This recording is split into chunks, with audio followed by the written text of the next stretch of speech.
Welcome back to Top Drawer. We are today in the Stella and Body and Soul offices of News Limited in Surrey Hills in Sydney. Sarrah Le Marquand, she's the Editor-In-Chief of Stella and Body and Soul. Sarah's a remarkable woman, incredible journalist, but also a great person. She has an incredibly kind, empathetic nature. I honestly am so honoured that she agreed to have a chat today. Come join me now. Honestly, I'm fangirling right now.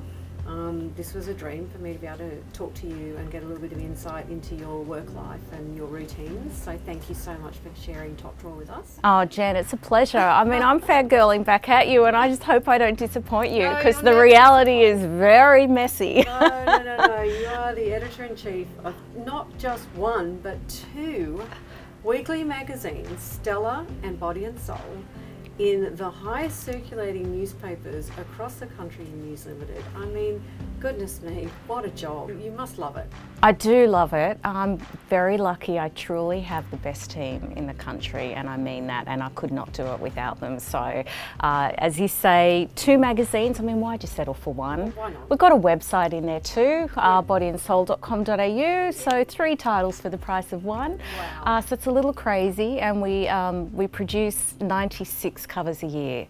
So I'll probably just be falling in a heap come Christmas, Jen. No, because the thing is, I think for me, my great highlight is you just have an innate act of finding the best stories to tell. And I think for all of us during this year, more than anything, to find a story that resonates, I just think it's incredible how you can curate the content and find, I just don't even know how your mind lets go. Oh, thank you. Well, we do it with a lot of help from great people like you that do work with us.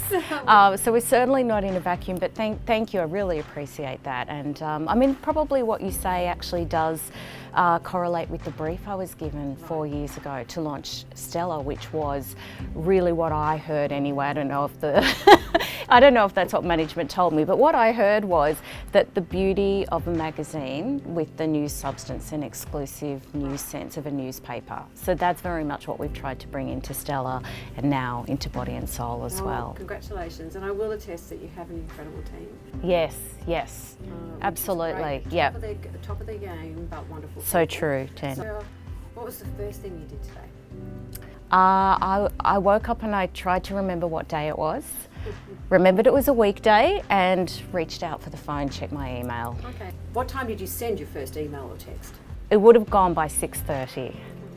And what city do you live in? I'm in Sydney, beautiful Sydney. And where is your office located? So we're in Surrey Hills, which is just in inner Sydney. Now tell me, is it less or more than 6 hours sleep a night?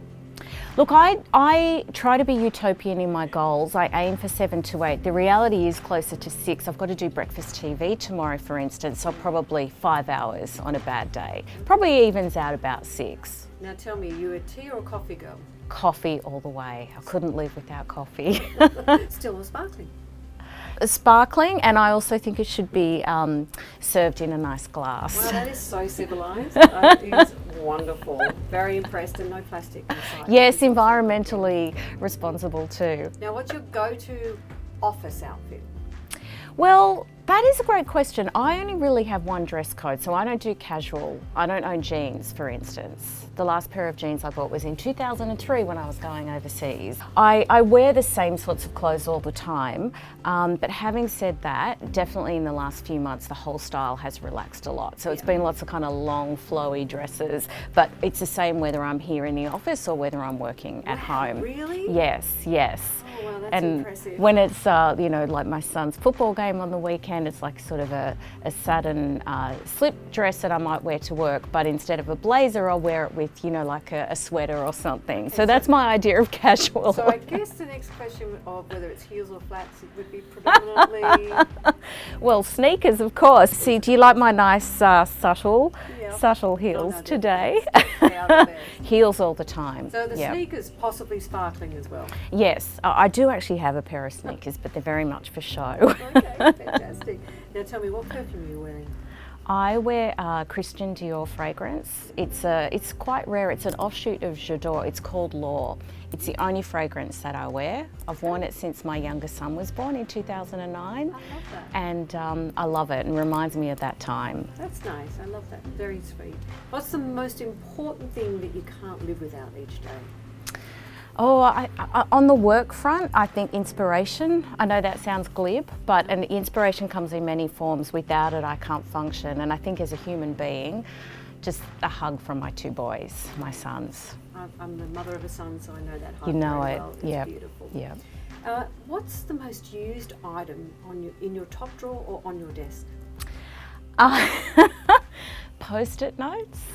Are you a post-it note fan? I am a post-it can't. note queen. I actually have been eyeing off those 2 stacks of post-it notes since we came to your beautiful desk. And the only thing that's different is that you are clearly only pink. Yes. One grey. Well, what colour do you use, I Jen? do the colour rainbow, but then when it gets to a state of emergency, the fluoro yellow comes out, and that's a heightened. Right. Yes. Yes. Moment. Oh, that's very clever. Yeah. No, for me, it's just sort of constant panic with the with the differing shades of hot pink. Do you have them beside your bed as well for ideas? No, actually, that is a great idea. I don't. If I have an idea when I'm away from this, I'll actually email it to myself. So sometimes it will be unintelligible because it'll be at 3 a.m. saying, blah, blah, blah, and I'll be looking at that and I'll go, oh, that's right. That was an idea for a shoot or a cover or something. So that's sort of, I guess, my digital version of the post-it note. Because mine would be normally, if it's been a big night, there's a couple of So they're post-it by your notes that bed. I wake up by the bed. Now, how do you keep your to-do list? Is it digital or paper? No, I'm very paper. I mean, the post-it notes were probably a clue. I mean, this is actually my old school diary. So, I mean, of course, I've been forced to get dragged into the 21st century a little bit. So this thing's pinging all the time with meetings. But when I write something down, it's always there in the diary or it's not real. What would be the 3 most used apps that you have on your phone?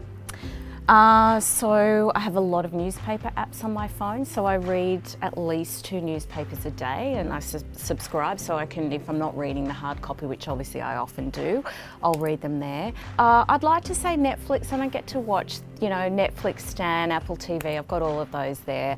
I'm a really actually big fan of the weather app. I can hear my team saying Instagram, Sarah, say Instagram, but Jen, no, I don't really use Instagram that often. I love it. Now, email, phone, face-to-face type of gal, Zoom? Oh, look, I love face-to-face. I think it is really important, that, you know, human connection. I do love it. Obviously, that's become increasingly difficult. I'm a bit zoomed out. I don't know about you. I think a lot of people are finding it. I actually love the phone. I think the phone's great. You know, you walk around, you talk, I'm sort of moving my hands around, but probably, you know, obviously they don't know that, but I feel like you can still express a lot on the phone. You don't have those distractions. And I also think my dog barks a lot less when I'm on the phone. The amount of Zooms, and I just apologise to everyone that's had my dog, because he hears the voices and he's like, I have to help my family. And it's like, no, you just go back to sleep. That would be helping me. If you had a day off, what would you do and where would you go?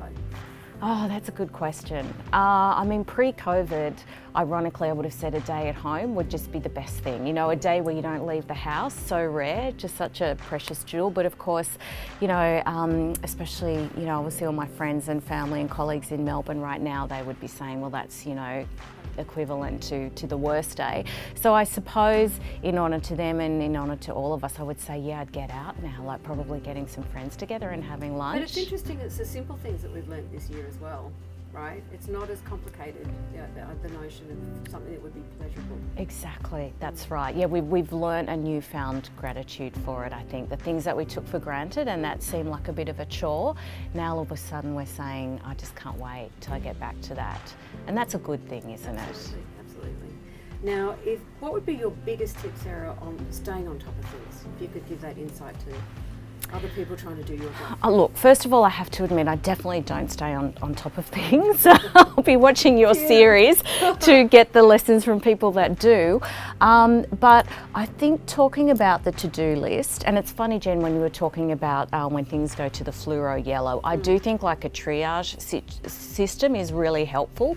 So I always have what I'd like to achieve that day, but then I'm quite realistic, and then I have the things like you cannot actually go to bed until these things are done, and I do follow those through.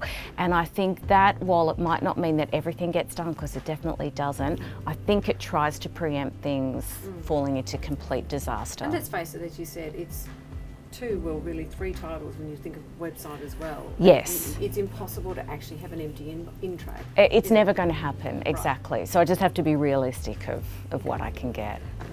Best way to decompress after a long day? Well, I mean, in an ideal world, I go for a walk. Again, you know, hand on heart, it doesn't happen nearly as often as I'd like it to.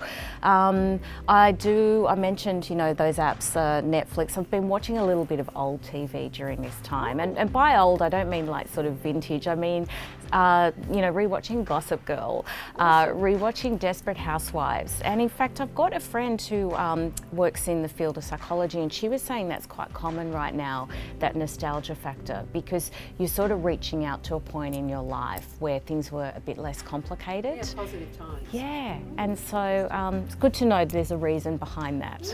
And tell me life lessons that you live by. I think empathy is probably the trait that I value above all else, and I think it's really important. It's a learned skill, isn't it? And you go through stuff in your life and you learn it, and you gravitate towards other people that have it. So as a life skill, it's probably what I value the most in myself and in other people. And I think professionally, it's probably manifested itself a little bit in these magazines, and that wasn't by design. It just sort of happened that way, and I think, again, I don't mean to sound twee, but I just think if there was a bit more empathy in the world, that we'd all be a lot better off. Empathy and kindness, and I will attest that I think with a lot of the features that you have within Stella, in particular in Body and Soul, it's just to discover people's values amongst a story is really, really key. Because yes. I think as a mum, we're both working mums, Yep. you can only hope, you hope for intelligence, you hope for health, but what you really hope more than anything is that your children learn to integrate and find that joy of communicating with another human being and a So really true. soft, kind level. Absolutely. Because life's tough out there. It is, and I think, you know, when we talk about things like cancel culture and the era of outrage, empathy is such an antidote to that. If you can just take that 1 second to think, well, where are they coming from, or why did they feel that way, things tend to fall into place a lot. Yeah, empathy. Absolutely. Now, of course, I can't not ask this question. Do you work with music on? Actually, I can't. No, I can't work with music on. I love music. I'm sure you'll be shocked to know I'm a little old school. I like musical theatre, so on my phone I've got lots of playlists, and so for me it's full escapism. Okay, nice. So, you know, when I listen to music, you know, I'm singing a sad ballad in Saigon in 1975, which is a reference to Miss Saigon for the non-musical theatre geeks, or, you know, dancing in the streets of Manhattan, which of course is West Side Story. So for me, it's all consuming, and it's just not compatible with, you know, trying to write something or words. So I love music. I listen to music every day, but not when I'm working. Oh, you're excused. I love the fact you love it, though. That's all good. What do you love the most about your job? Oh, wow. I mean, I feel like we've touched upon a lot of it, and in your very generous intro, you probably touched upon it, Jen. I think it's just honestly the privilege to be able to communicate with a lot of people. You know, I think it's great. There are things that we all work on that are more niche and are talking to a small audience, and that's really valuable, and we support a lot of people that do that, by the way. But right now, at this point in my life, to have that mass platform and talk to a huge number of people and Middle Australia, that is honestly a privilege. And again, I don't mean to sound earnest when I say that, but I really mean that. I know everyone on my team. We take that seriously, and I think, again, it probably changes the way that you look at the world. And probably the empathy ties into that, because you can't just be about what you care about or how you see the world. You're forced to look at it through the prism of other people.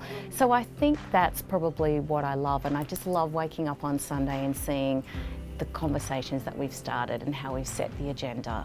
I think that's the role of media, and I think a lot of media has fallen into a bit of a cycle for so many reasons. I don't mean that in a critical way, but obviously there's a point where we're just regurgitating, or that it gets a bit negative, and just to be able to come in and be a bit of a breath of fresh air, that's something that I don't take lightly. You have this wonderful innate way to be able to do that. Obviously the words are key, but then pictorially and then on an artistic level, graphically, I mean, I even just love waking up to see what colour font you've put Stella in amongst the photos, and for me that it's just such a stimulating moment to be able to see that output. Yeah. So congratulations, and Sarah, thank you so much. Jen, thank you so much. It's a pleasure.